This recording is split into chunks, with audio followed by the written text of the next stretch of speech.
নির্বাচনী আমেজে দেশের সব জেলা ভোটাররাও করছেন নানা হিসাব নিকাশ। নির্বাচনী পরিবেশ নিয়ে আরও জানাতে ফেনী থেকে যুক্ত হচ্ছেন সহকর্মী দিলদার হোসেন স্বপন। সেখানকার নির্বাচনী পরিবেশ কেমন দেখছেন এবং ভোটাররা কি বলছেন? নির্বাচনী পরিবেশ বলতে ফেনীতে 3টি আসন রয়েছে। এখানে বরাবরই খালেদা জিয়া নির্বাচন করতেন, কিন্তু উনি মারা যাওয়ার পরে ওনার বিকল্প প্রার্থী হয়তো নির্বাচন করবেন। ফেনীর 2 এবং 3 আসন, মোট 3টি আসনে 35 জন প্রার্থী হয়েছেন। আমার পিছনে অবশ্য যারা প্রার্থীর দল, বিভিন্ন দলের বিএনপি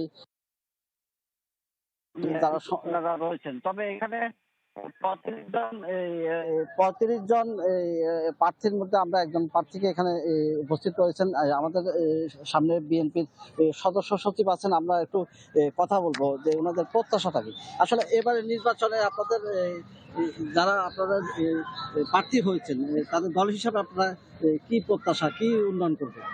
আমরা তো আসলে দল হিসেবে আমরা 1979 সাল থেকে সংসদ নির্বাচনে যতগুলো নির্বাচন বাংলাদেশে হয়েছে প্রত্যেকটা সুষ্ঠুবদ্ধ নির্বাচনে ফেনীর 2 আসন সবসময় আমরা বিএনপি আমরা জয়লাভ করেছি। এটা এই আসনে বেশিরভাগ মানুষ, অর্থাৎ 70% অধিক মানুষ এটা সরাসরি বিএনপি রাজনীতির সাথে জড়িত। তো আমরা এখন জনগণের সাথে আমাদের প্রত্যাশাটা মিশে একাকার হয়ে গেছে।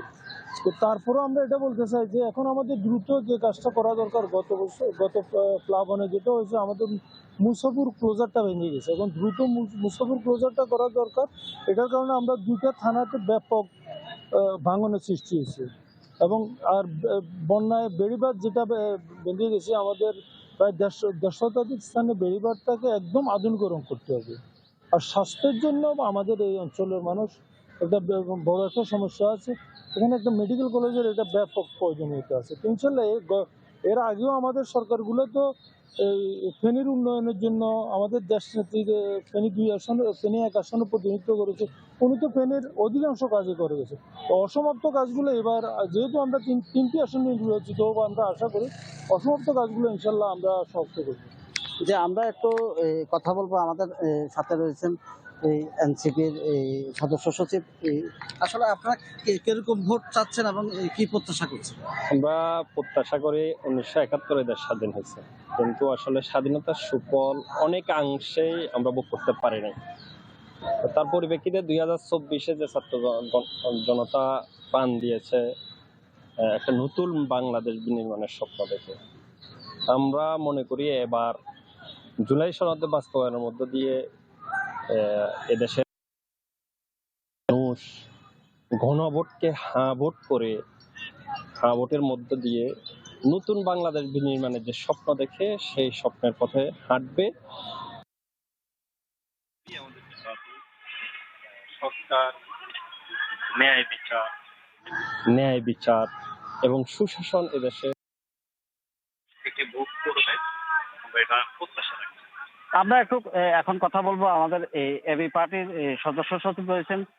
এই আসনে ফেনীর 2 আসন থেকে কিন্তু এবারে এবি পার্টির চেয়ারম্যান মুজিবুর রহমান মঞ্জু উনি নির্বাচনে অংশগ্রহণ করছেন।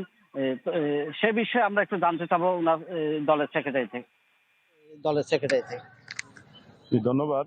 আমরা নতুন দল, আমাদের পার্টির চেয়ারম্যান ফেনী 2 আসন থেকে এবার প্রতিদ্বন্দ্বিতা করছেন ঈগল প্রতীক নিয়ে। আমাদের যথেষ্ট পরিকল্পনা রয়েছে। গত 54 বছরে যে পরিমাণ উন্নয়ন হয়েছে, আসলে ট্যাক্সে কোনো উন্নয়ন হয়নি, বরং হরিলুট হয়েছে উন্নয়নের নামে। আমরা চেষ্টা করব সব জায়গায় জবাবদিহিতা নিশ্চিত করতে, এবং যে টেন্ডারবাজি, চাঁদাবাজি সহ এগুলোর বিরুদ্ধে আমরা ইনশাল্লাহ আমাদের ভূমিকা সোচ্চার থাকবে। পাশাপাশি ফেনীর যে একটা মেডিকেল কলেজ, এরপরে ফেনীর উন্নয়নের জন্য 2 জায়গায় 2টা ওভারব্রিজ অথবা আন্ডারপাস, এগুলোর দরকার। বিশেষ করে ফেনীতে যেই পেসিস্টদের রেখে যাওয়া অস্ত্র 4 তারিখের, এই অস্ত্রগুলো একটা উদ্ধার হয়নি, এবং কি থানার এখনো খোয়া যাওয়া 7টা অস্ত্র এখনো কার কাছে আছে সেটা আইনশৃঙ্খলার বিষয়ে কথা বলছে। আপনি তো অতীতে ভোট দিয়েছেন, সামনে কি প্রত্যাশা? একজন সাধারণ নাগরিক হিসেবে এবং একজন ভোটার হিসেবে আমার প্রত্যাশা হচ্ছে, প্রথমত এই আইন শৃঙ্খলা পরিস্থিতি সঠিক কঠোর হস্তে আইন শৃঙ্খলা পরিস্থিতিকে নিয়ন্ত্রণ করা। কিন্তু বর্তমান সরকারের যে নির্বাচন কমিশন এইটা এই দেশের অধিকাংশ মানুষই এটা মনে করে না যে এই সরকার বা এই নির্বাচন কমিশন একটা সুষ্ঠু নির্বাচন উপহার দিতে পারবে। কারণ এখন পর্যন্ত তারা একটা অবৈধ অস্ত্র উদ্ধার করতে পারে না, একটা সন্ত্রাসীকে ধরতে পারে না। হাতির মৃত্যুর পরে এতদিন হয়ে গেছে, এখন পর্যন্ত একজন খুনিকে তারা গ্রেপ্তার করতে পারে নাই। এবং তিনি বলেছেন যে এখানে এটা একটা সাধারণ ব্যাপার, বিচ্ছিন্ন ব্যাপার, এই নির্বাচন কমিশন দিয়ে এদের সুষ্ঠু নির্বাচন হবে না।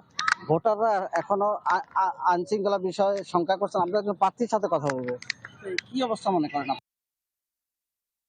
আমি পার্টি হিসাবে আইন শৃঙ্খলা বাহিনীকে বা প্রশাসনকে আমি বলবো, অনুরোধ করব ওনারা যেন ন্যায় বিচারের জন্য সবার জন্য ন্যায় বিচার পায়, ওই হিসাবে যেন কাজ করে। আর সুশাসন, সুবিচার এবং দুর্নীতিমুক্ত বাংলাদেশ গঠনের প্রত্যাশায় আমি পদপ্রার্থী। আমি আশা করব সবাই আমার সাথে একমত হবেন। আমরা একজন নতুন ভোটারের সাথে কথা বলবো। আপনার প্রত্যাশাটা কি? আমার প্রত্যাশা হবে, আসলে আমরা গণঅভ্যুত্থানের পরবর্তী সময় দেখেছি বাংলাদেশের মধ্যে বিভিন্ন বৈষম্য এবং সংস্কারমূলক কাজে বিভিন্ন রাজনৈতিক দলগুলো বাধা দিয়েছে।